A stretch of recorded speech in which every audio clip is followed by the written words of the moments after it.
Salut tout le monde, ici Adrian Mercier. Bienvenue sur ma chaîne, dédiée à notre belle planète et aux enjeux de l'écologie. Si vous voulez en apprendre plus sur comment protéger notre environnement et adopter des gestes éco-responsables, pensez à vous abonner pour rester informé. Prêts à explorer ensemble? C'est parti.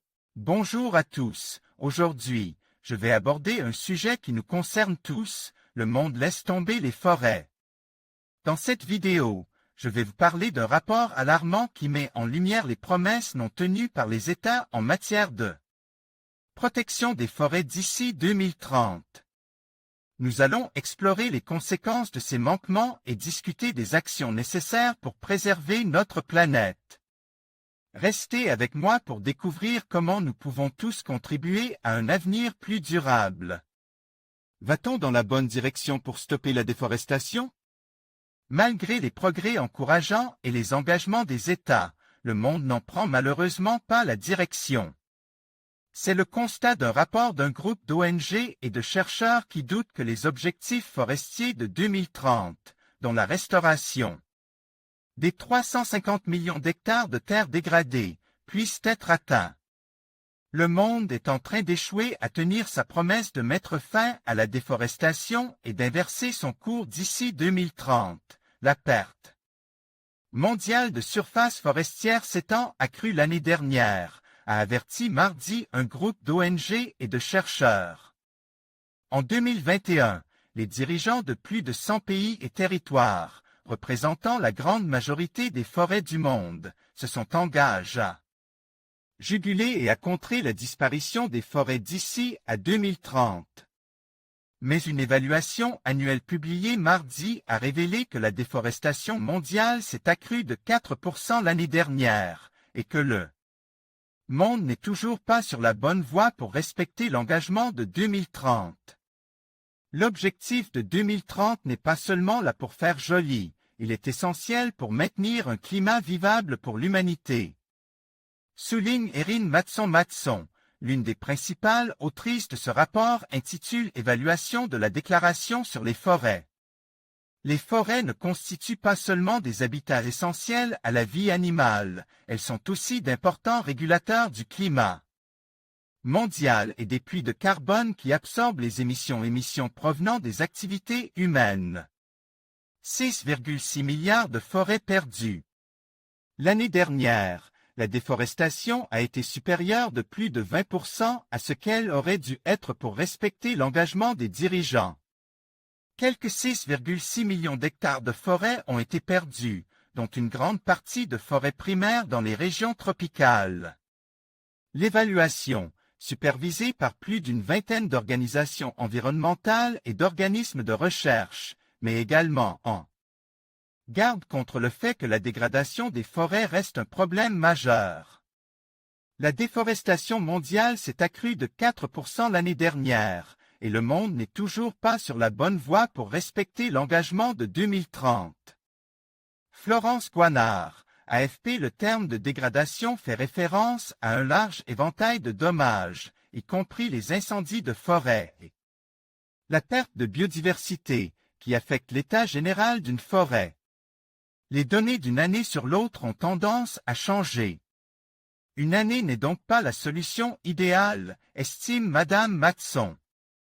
Mais ce qui est vraiment important, c'est la tendance. Et depuis la période de référence de 2018 à 2020, nous allons dans la mauvaise direction. De spectaculaires progrès et des engagements toutefois menacent. Le tableau n'est pas entièrement négatif, une cinquantaine de pays ayant été jugés en bonne voie pour mettre fin à la déforestation.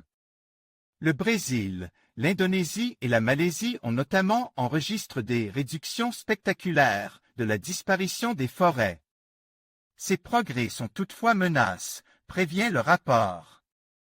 Le succès de l'Indonésie est en partie lié à un moratoire sur la déforestation, mais certains craignent que la nouvelle législation sur la création d'emplois n'affaiblisse cet engagement. Au Brésil, tandis que la protection de l'Amazonie suscite un regain d'intérêt, un autre écosystème clé, la savane du Cerrado, est devenu une cible. Le rapport loue les nouvelles règles introduites par l'Union européenne visant à bloquer les importations de produits de base qui favorisent la déforestation. Mais il appelle à une action mondiale plus forte, notamment en consacrant davantage de fonds à la protection des forêts et en mettant fin aux subventions accordées à des secteurs tels que l'agriculture, qui favorisent la déforestation. Le monde laisse tomber les forêts, ce qui a des conséquences dévastatrices à l'échelle mondiale, avertit Fran Price, responsable mondial des forêts au Fonds mondial pour la nature, Fonds mondial pour la nature, WWF. Depuis que l'engagement mondial a été pris, une zone de forêt tropicale de la taille du Danemark a été perdue, met-elle en avant. La publication du rapport survient avant la tenue de la COP28, conférence des Nations Unies sur le climat, qui réunira les dirigeants du monde à Dubaï du 30 novembre au 12 décembre. La déforestation risque cependant de passer au second plan, derrière les discussions sur les énergies renouvelables et l'avenir des combustibles fossiles. Nous voulons que la nature et la forêt soient une priorité. Nous craignons que ne soient pas à la hauteur, déplorait Fran Price. En conclusion, le rapport met en lumière une réalité alarmante, les promesses des États concernant la protection des forêts d'ici 2030 restent largement non tenues. Alors que la déforestation continue de menacer notre planète, il est crucial que les gouvernements, les entreprises et les citoyens agissent ensemble pour préserver ces écosystèmes vitaux. Il est temps de passer des paroles aux actes et de garantir un avenir durable pour les générations futures. La sauvegarde des forêts est une responsabilité collective, et chaque action compte.